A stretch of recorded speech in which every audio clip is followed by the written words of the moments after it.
Okay, so my name is Leah Grant, and I'm an employee of New South Associates, which operates the Veterans Curation Program under contract with the United States Army Corps of Engineers.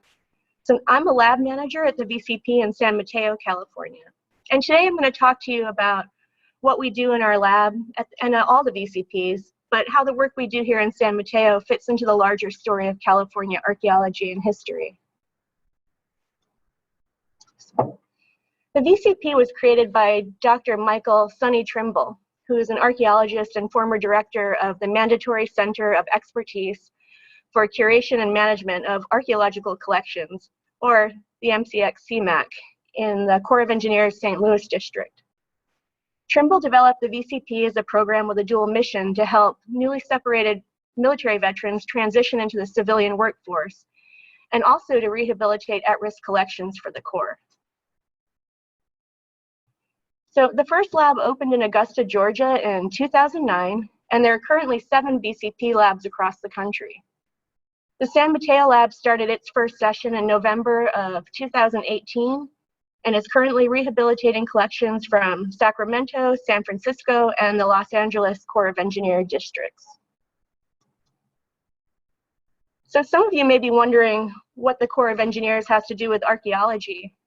Well, the Corps manages roughly 10% of federal land, and prior to any construction or other ground disturbing activity, the Corps is required to conduct an assessment of cultural resources on that land, which may include archaeological investigations. So for the Corps, artifacts and associated records processed at the VCP help fulfill stewardship and curation compliance obligations established under 36 CFR 79 for the curation of federally owned and administered archaeological collections. The VCP technicians prepare the collections for long-term storage, which facilitates the long-term management and preservation of collections. And this allows these collections to be accessible to researchers and other members of the public at repositories and also through digitized collections online. So here are some examples of what collections rehabilitation looks like for us at the VCP. Before, sometimes we get artifacts in non-archival containers, in overpacked boxes. They may have water, pest, or even compression damage from being stacked improperly. So our technicians clean them up. The artifacts are stored in archival containers, placed in new Ziploc bags that have descriptive labels, and all of the artifacts are then cataloged and put into a database. And a summary of all the rehabilitation efforts are written up in a collections management report. And same goes with our archives or our associated site records that come along to us. So sometimes maps might be folded or rolled up, even crushed. Documents, field notes can be a little dirty and dusty. Some things may have staples or acidic tape that needs to be removed. So afterwards, the documents are rehoused in archival containers. They're cleaned and flattened, reorganized, labeled, and finding aids and databases are created to track and increase the searchability of this material. So the technicians who come to work at the VCP don't usually have a background in archaeology or history. So they're hired for 5-month sessions when they come to us. And each session, the lab managers provide the technicians with a full week of training to help them become familiar with anthropology and archaeology in general, learn the terminology. And they get hands-on training in artifact processing, data entry, report writing, and artifact photography.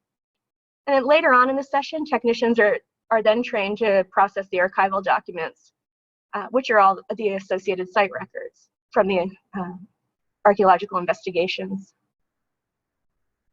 So through the work involved in processing collections, the technicians gain transferable job skills, including data entry, database management, proficiency with Microsoft Office, digitizing and editing documents, and artifact photography are just a few of the things. And about 2 months into each session, the technicians get to spend time each week working on professional growth and development, or PGD.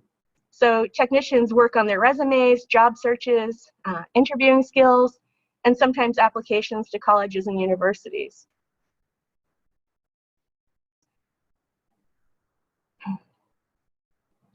So each session at the VCP, we host a meet and greet, which is an opportunity for technicians to take ownership of the work they've been doing and possibly make some professional connections in the community.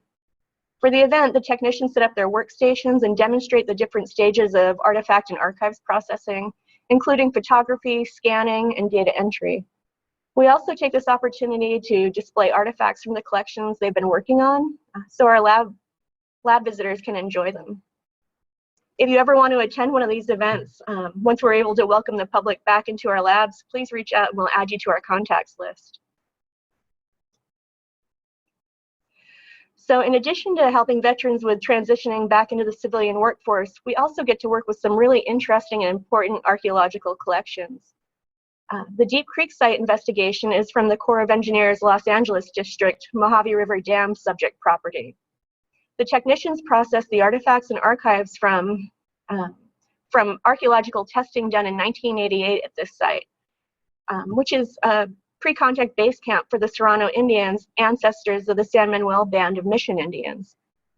The artifact assemblage includes grinding stones, little projectile points, and this, I love this little stone bead. This is a nice aerial shot of the Mojave Dam area. So technicians at the San Mateo VCP have also recently processed artifacts and archives from Lake Sonoma, which is located north of the lab in Sonoma County, and it's managed by the Corps of Engineers San Francisco District. Lake Sonoma sits just behind the Warm Springs Dam. The construction of the Warm Springs Dam was one of the first projects of its size to be conducted under the federal historic preservation laws and regulations implemented in the 1960s. So in compliance with these new laws, the areas around the dam and lake were studied in depth by archaeologists, cultural anthropologists, historians, and Native American scholars.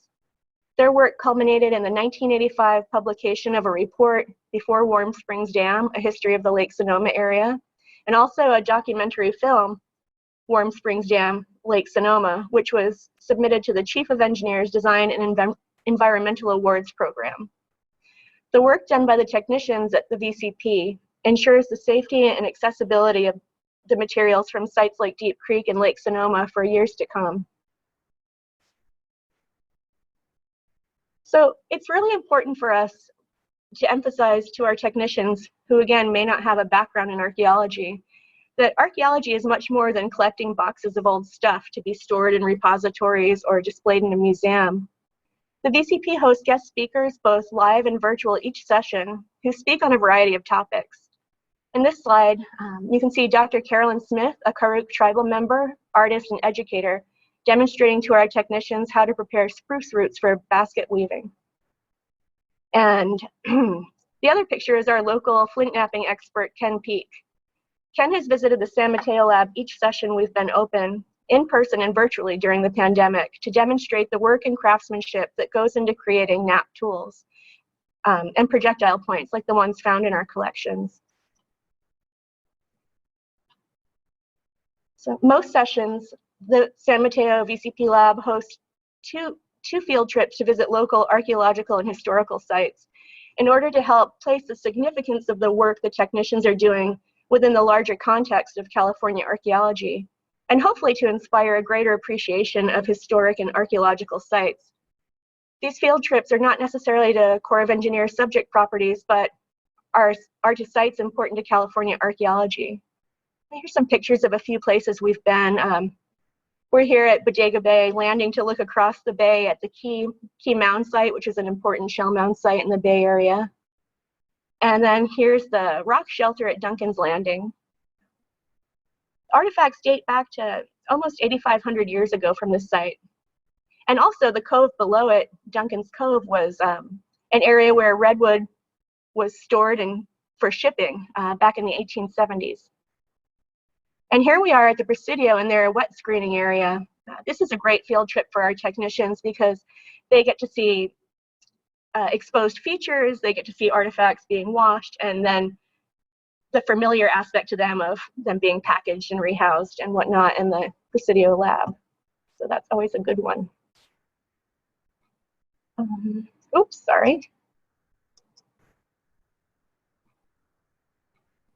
So anyway, thanks for taking the time to listen to my talk. And in addition to rehabilitating archaeological collections for the Corps and providing veterans with transferable job skills, it's also our hope that we're creating future stewards of California archaeology.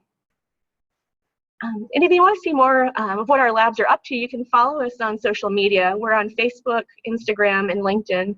And here's a QR code if you want to scan that.